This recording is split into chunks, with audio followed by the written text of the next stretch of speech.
Raider Nation, what's going on? You're watching the Raiders Report, and friendly reminder that this video was recorded on Thursday, May 11th. So if anything changes, hey, don't hate on me too much. This first one is rolling in here from Sean Martinez. Raiders got to win all the way. I'm hoping for 10 games this year. What do you think our playoff chances are this season?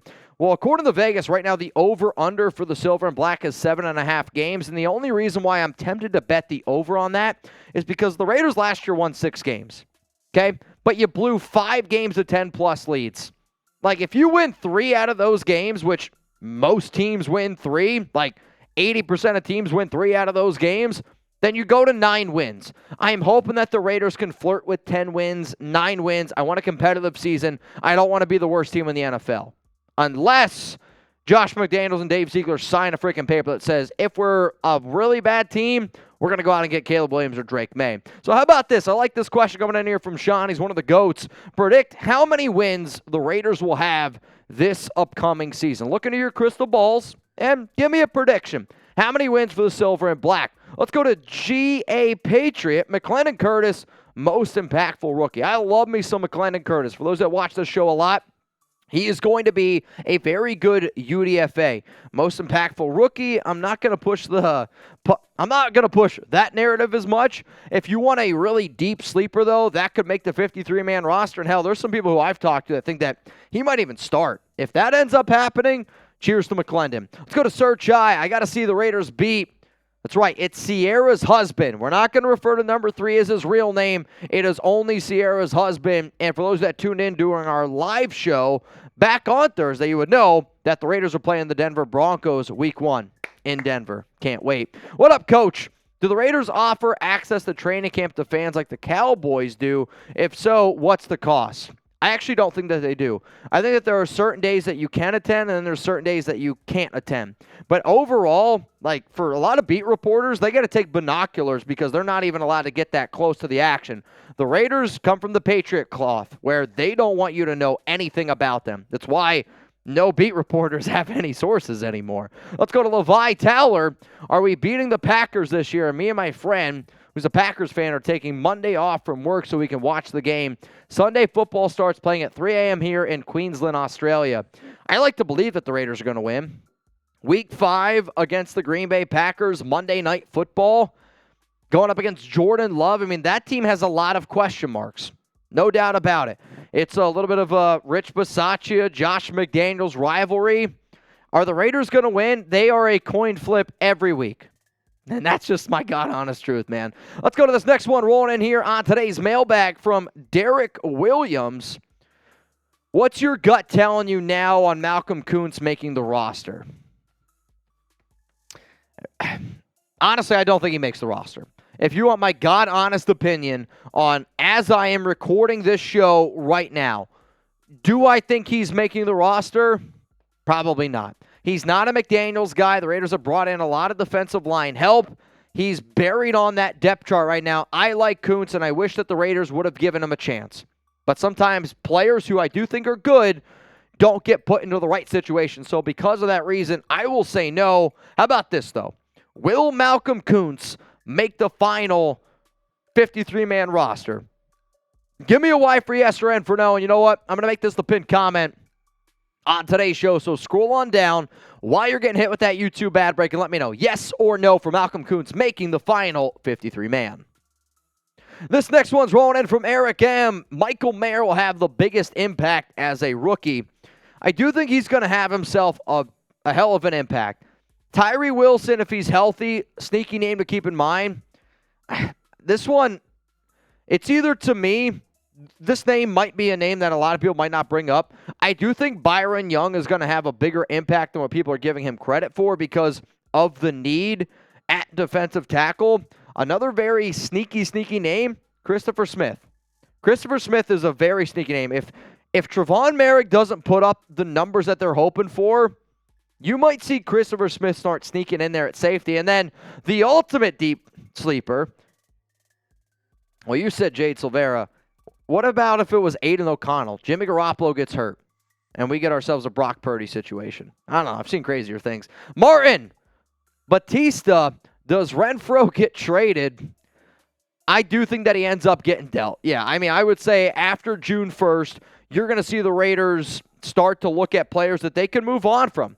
And when you can save $11.6 million trading away Renfrow with a lot of the other moves that they made, drafting Trey Tucker, signing DeAndre Carter, both not only slot receivers, also offer you special teams ability. Trading away Darren Waller, then you sign Jacoby Myers, who can play in the slot. I do believe that the Raiders move on from Renfrow. Let's go to Free Fly Jedi, always good for a retweet. Mitch, killing it. Chuggs, Chuggy Chuggs, killing it. Thanks for the great content. What happens for the Raiders to be able to trade up for one of the years to grab a QB? I mean, to me, you definitely, if you don't want to give up like your entire future, you got to be top 5.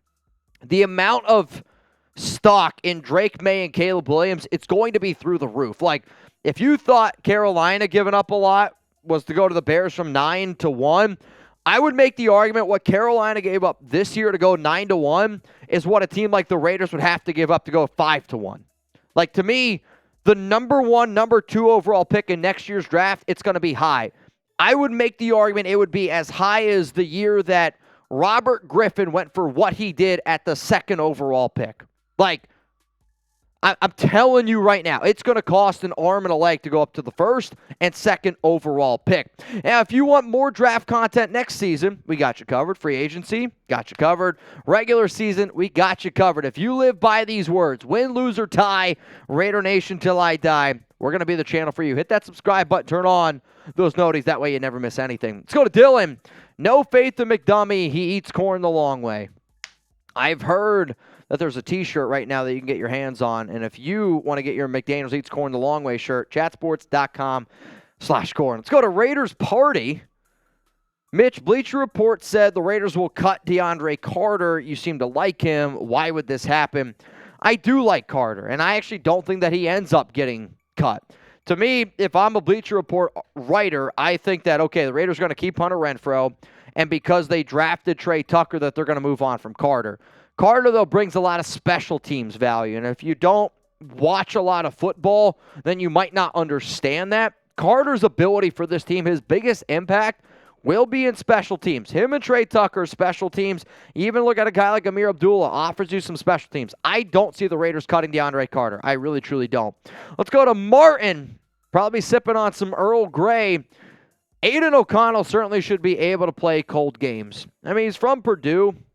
He's also, I believe he's from the cold weather as well. So we'll see what ends up happening, but I definitely know Big Ten football games are always in the cold. At least that's what I remember from a kid growing up going to Penn State. Let's go to Jaime. What up, Jaime? Any news on Josh Jacobs? Again, when this video goes out, there might be an update on him, but from right now, nothing really new. He is going to be in Las Vegas. He's got a football camp May 20th, which a lot of people were freaking out like, shit, he's not going to be in Vegas. He doesn't want to be in Vegas. From everything I understand is Josh wants to be a Raider. He just wants a contract extension. If the Raiders are willing to give him a contract extension, we're not going to have an issue. However, though, if I'm the Raiders and I don't want to give him one, I look for a first-round pick. You give me a first-round pick for Josh Jacobs in next year's draft, I don't love it, but I could see the Raiders wanting to take it. If that first-round pick helps you get a Drake May or Caleb Williams, I'll tell you this right now, I love JJ, but I will take Caleb Williams and Drake May in next year's draft over Josh Jacobs this year. Let's go to HVAC Supply. Thoughts on Chris Smith? To be honest with you, I have a lot of Chris Smiths in my life. My aunt, her name's Chris Smith, played college baseball with Chris Smith. And there's another Chris Smith that watches the show all the time. His avatar is his cat. So Christopher Smith, the safety from Georgia, I do like his intangibles. He's not the greatest athlete, but he's a really good leader, and he's the type of player where, I'm going to throw out a name here. Remember Dale Levitt? Dale Levitt was a really good special teams player, fit at times as a safety. He's a much better version of a Dalen Levitt, where he just finds his way on a roster, and because he's a really intelligent player, sticks around on NFL teams for a long time. Christopher Smith reminds me of a better version of Dalen Levitt. How about this, though? When the Raiders drafted him in round 5, pick 170, how would you grade it? A, B, C, D, or F? I want to say that we gave it a C+, B- on my draft day grades. The draft already, though, seems like an absolute blur. The long time ago. Looking at the live chat, seeing a lot of C's and B's. How about this? You let me know for those of you not watching this live. Let's go to Scott Raiders. Is Renfrow going to follow Carr and Moreau to the Saints? Oh, Foster Moreau. I thought you meant Nicholas Moreau. I was like, Moreau, that's not where he plays. First off, shout out to Foster Moreau. Really, really great story. I was told by a good source that Foster texted a friend of Alex's who he went to college with her, and she was a cheerleader. And essentially, Foster was told that he's hoping to be ready to go by training camp, which is why he got the $8 million, and they caught it so early. Like, cancer's a bitch, man. There's no doubt about that. So, huge shout-out to Foster. I'm really happy for him.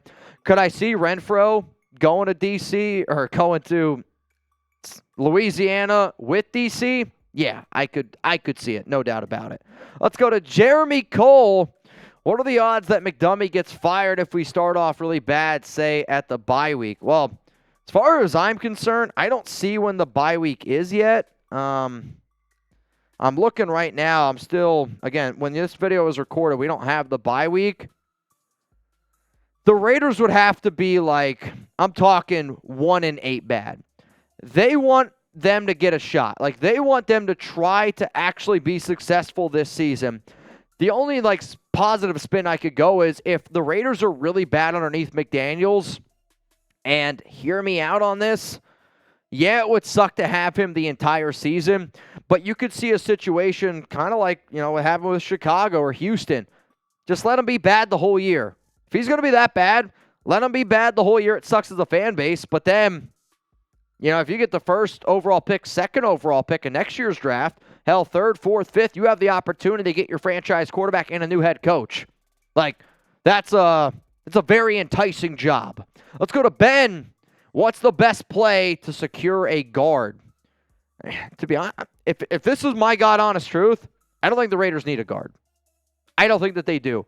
If I'm the Raiders, what? Oh, yeah. If I'm the Raiders, I roll with either, you know, Colt Miller at left tackle, Dylan Parham at left guard, Andre James at center. I give Natane Moody a shot at right guard. I give McClendon Curtis a shot at right guard. And then you have Jermaine Illuminor at right tackle. The only reason why I'm willing to give those guys a chance at right guard is because I know in my back pocket I can kick Jermaine Illuminor into right guard. And then the Raiders have more tackle depth, I would say, than guard depth. What gets interesting is if they do decide to cut Andre James, you do decide to save $5.1 million, $6.5 after June 1st. You kick Dylan Parham in at center. Then that makes that situation a little bit more interesting. Dalton Reisner is a player out there that the Raiders could consider. To me, though, he's only a left guard. He's never played right guard in his entire career, so I'm not going to go out there and say, all right, let's go put a guy at right guard who's never played that position. I don't love that idea. Let's go to PJ. You think we need another receiver? You know what, PJ? I respect comedy. Cheers to you. If there's a Raiders fan out there that thinks that we need another receiver, I can go introduce you to Def Jasper because he'd like to pay you a visit. To stay up to date on all of the latest news around the Raiders, it's on Twitter, at Mitchell Renz 365. I will admit, when you guys watch this video, I think I'll be in Cancun. I actually don't even remember at what days I have scheduled for all these videos that are going to be going out. But I will do my best to keep you guys in the loop. If you want to stay up to date on even more things, hey, Instagram, at Mitchell Renz 365. And if I miss any of your questions, you can always hit me up. Social media, I try to stay as active as humanly possible on the social media web. Sound good? All right, y'all. That's the end of today's mailbag. Shout out to the nation.